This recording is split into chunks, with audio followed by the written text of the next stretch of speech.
ಬಂದಿದ್ದೆಲ್ಲವನ್ನ ಭಗವಂತನ ಪ್ರಸಾದ ಅನ್ನುವಂಥ ಭಾವನೆ ಯಾವತ್ತೂ ನಮ್ಮನ್ನು ಎತ್ತರದ ಸ್ಥಾನಕ್ಕೆ ಕೊಂಡೊಯ್ಯುತ್ತೆ ಅಂತ ಕೃಷ್ಣ ಹಿಂದಿನ ಶ್ಲೋಕದಲ್ಲಿ ತಿಳಿಸ್ಕೊಟ್ಟ.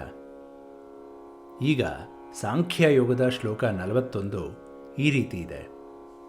ವ್ಯವಸಾಯಾತ್ಮಿಕ ಬುದ್ಧಿ ಏಕೇಹ ಕುರು ನಂದನ ಬಹುಶಾಖಾ ಹೆನಂತಾಶ್ಚ ಬುದ್ಧಯೋ ವ್ಯವಸಾಯಿನಾಂ. ಏಕನಿಷ್ಠೆಯಿಂದ ನಾವು ಮಾಡುವ ಸಾಧನೆ ವ್ಯರ್ಥವಲ್ಲ ಅನ್ನುವಂಥ ವಿಷಯ ನಮಗೆ ಗೊತ್ತಾಯಿತು.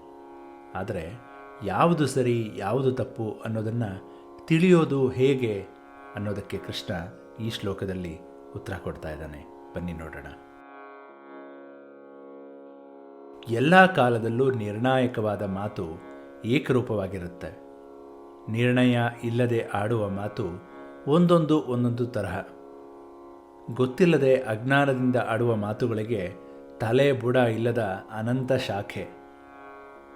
ಆದರೆ ನಿಜವಾಗಿ ತಿಳಿದವರ ನಿರ್ಣಯಾತ್ಮಕವಾದ ಮಾತು ಸದಾ ಒಂದೇ ಆಗಿರುತ್ತೆ.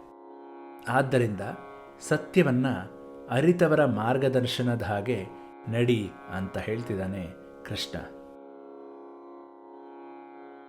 ಮುಂದಿನ ಸಂಚಿಕೆಯಲ್ಲಿ ಕೃಷ್ಣನ ಮತ್ತೊಂದು ಶ್ಲೋಕದೊಂದಿಗೆ ಭೇಟಿಯಾಗೋಣ. ಅಲ್ಲಿವರೆಗೂ ಎಲ್ಲರಿಗೂ ನಮಸ್ಕಾರ.